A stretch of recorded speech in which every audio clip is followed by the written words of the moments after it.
Hello and welcome back to the channel. In today's video, we will be covering the following topics. We will learn how to enumerate according to the Indian system, and we will also learn about the concepts of place values and expanded forms. This video is a continuation of part 1 where we learned how to place numbers in the Indian place value chart according to the Indian system, and we learned how to notate according to the same. So if you haven't watched part 1 yet, I encourage you to watch that first because the concepts that we will cover today will follow from the concepts that we covered in part 1. Let us start by recalling that numeration is the method of representing numbers in the form of words. So numeration basically tells us how to read a number aloud and how to write it in the form of words. Now, an important point to note is that for reading and writing any number according to the Indian system, we will start from the left of the number. So remember that for placing a number in the Indian place value chart and for notating it according to the same, we start from the right hand side of the number.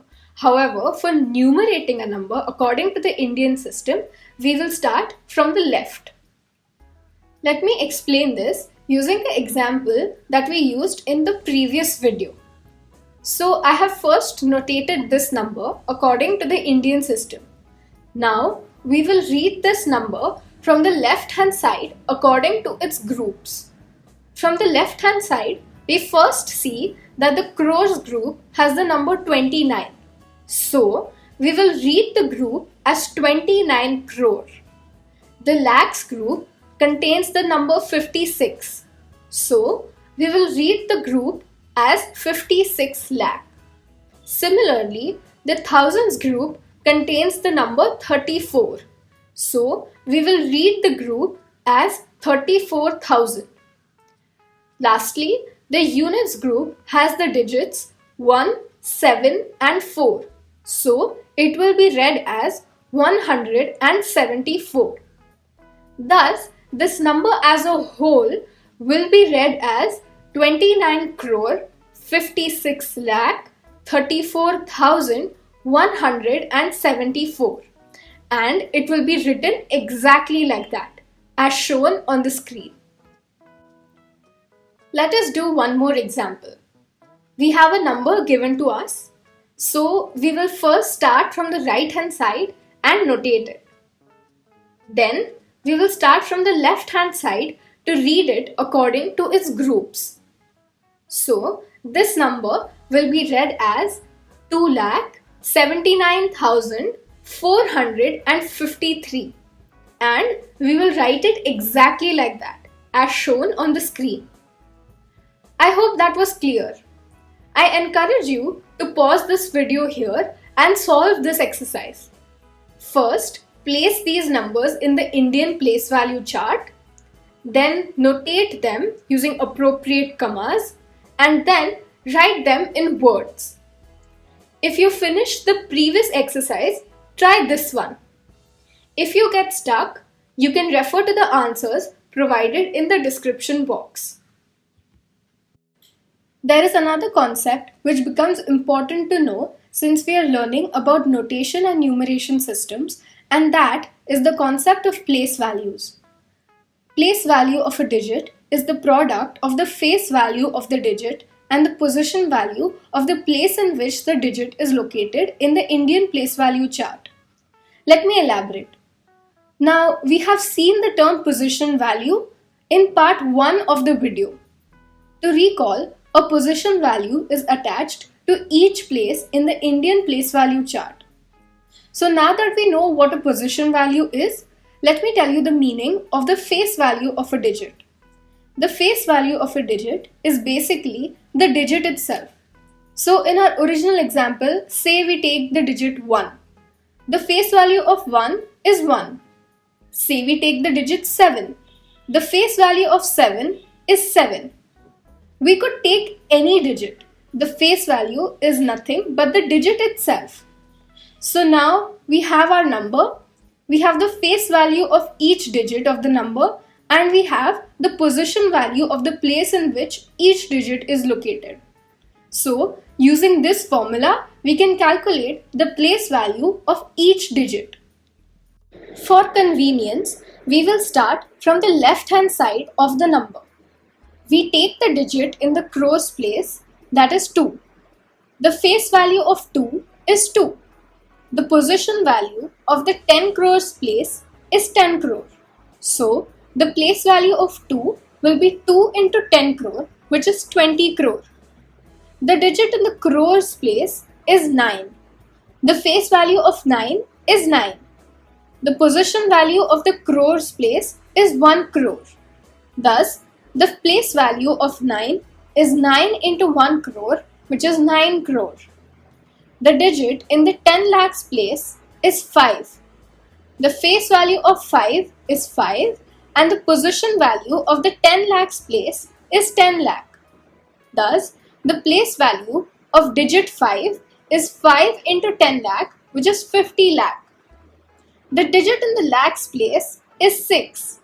The face value of 6 is 6 and the position value of the lakhs place is 1 lakh. Thus, the place value of 6 is 6 into 1 lakh, which is 6 lakhs. Similarly, we can find the place values of all the digits in the number. Now, there are some points to be remembered when we are solving problems based on place values. The first point is that place values are calculated only for digits and not for numbers. Given any number, you will be asked to calculate the place value for either one specific digit, or you will be asked to calculate the place values of all the digits. But you will never be asked to calculate the place value of a number as a whole, because that is not possible. The second point to be remembered is that the only digit in any number whose place value is the same as its face value is the digit in the ones place. Take our example. The only digit which has the same place value and face value is the digit in the ones place. And this point holds true for any number. I hope the concept of place values was clear. I encourage you to pause the video here and find the place values of all the digits in these two numbers. Once you're comfortable with finding the place values, I encourage you to pause the video and answer the following questions just for more practice. These are a little more advanced, so if you get stuck, you can refer to the answers given in the description box below. The last concept that we will be looking at in this video is the concept of expanded forms. It is a very simple concept and it follows from the earlier concept we saw in the video about place values, so I will explain it with an example. Let's take our original example. We will first write the place values of all its digits starting from the left as shown. So, we will first write the face values of all the digits and then we will multiply them with the position value of the place in which the digits are located, and then we will write the final place value. Now, if we add all of this up, we get our original number back. So, if we observe closely, we can write this number as the sum of all of these. These are nothing but the place values of each digit written as the product of their face values and their position values. This is called the expanded form of a number. Let us do one more example. Take this number. So this number is 4,06,344. Now starting from the left, this number can be written in expanded form as 4 into 1 lakh plus 0 into 10,000 plus 6 into 1000 plus 3 into 100 plus 4 into 10 plus 4 into 1. I hope that was clear. Now that we know the concept of expanded forms, I encourage you to find the expanded form of these numbers. Once you're comfortable with finding the expanded form, try and see if you can find the numbers corresponding to the given expanded forms. If you get stuck, you can refer to the answers given in the description box below. So in this video, we have learned how to numerate according to the Indian system, and we have also learned about the concepts of place values and expanded forms. I have included some more practice problems for you to do in the description box below. These are based on the topics covered in both part 1 and part 2 of this topic. I encourage you to do these problems for practice before we get started on our next topic. I have also included solutions of these in the description box in case you get stuck. If you have any doubts, feedback, or concerns, you can reach out to me via the Google form provided again in the description box. Thank you so much for watching, and I will see you in the next video.